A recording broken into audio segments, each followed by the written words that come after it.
សួស្តីបងប្អូនទាំងអស់គ្នាថ្ងៃនេះខ្ញុំសូមណែនាំពុម្ពផលិតឥដ្ឋស៊ីម៉ងត៍ដែលអាចជួយឲ្យការផលិតឥដ្ឋមានល្បឿនលឿននិងមានគុណភាពល្អនៅក្នុងវីដេអូនេះយើងបានដឹកពុម្ពប្រគល់ជូនបងប្រុសនៅខាងខេត្តស្វាយរៀងដែលបងប្រុសធ្វើការកម្មង់ពីខាងសិប្បកម្មយើងខ្ញុំហើយលក្ខណៈពិសេសដែលយើងចង់បង្ហាញជូនបងប្អូននៅក្នុងវីដេអូនេះគឺពុម្ពនេះគឺយើងផលិតចេញម្ដងបានចំនួន7ដុំហើយការប្រើប្រាស់គឺមានភាពងាយស្រួលមិនស្មុគស្មាញហើយមិនទៅការចំណាយកម្លាំងពលកម្មច្រើនហើយជាពិសេសមួយទៀតហ្នឹងគឺជួយសន្សំចៃថ្លៃដើមហើយពុកម៉ែបងប្អូន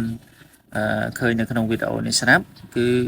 ការប្រើប្រាស់គឺយើងទៅការកម្លាំងពលកម្មតែម្នាក់ទេហើយឥដ្ឋរបស់យើងចេញមកគឺមានសភាពស្អាតទំហំគឺស្មើគ្នានៅក្នុងវីដេអូនេះ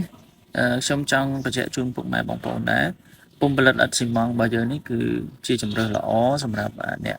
ធ្វើឥដ្ឋលក់ឬក៏អ្នកចង់ចាប់ផ្ដើមអាជីវកម្មផលិតឥដ្ឋព្រោះវាជួយឲ្យយើងផលិតបានលឿនមានភាពងាយស្រួលនិងចំណេញថ្លៃដើមសម្រាប់បងប្អូនដែលមានចំណាប់អារម្មណ៍ឬក៏ចង់សាកសួរព័ត៌មានលម្អិតបន្ថែមពីការផលិតឥដ្ឋស៊ីម៉ងត៍ពុកម៉ែបងប្អូនអាចធ្វើការទំនាក់ទំនងមកខាងយើងខ្ញុំបានតាមរយៈលេខទូរស័ព្ទដែលយើងបានដាក់ជូននៅក្នុងវីដេអូនេះផងដែរសូមអរគុណ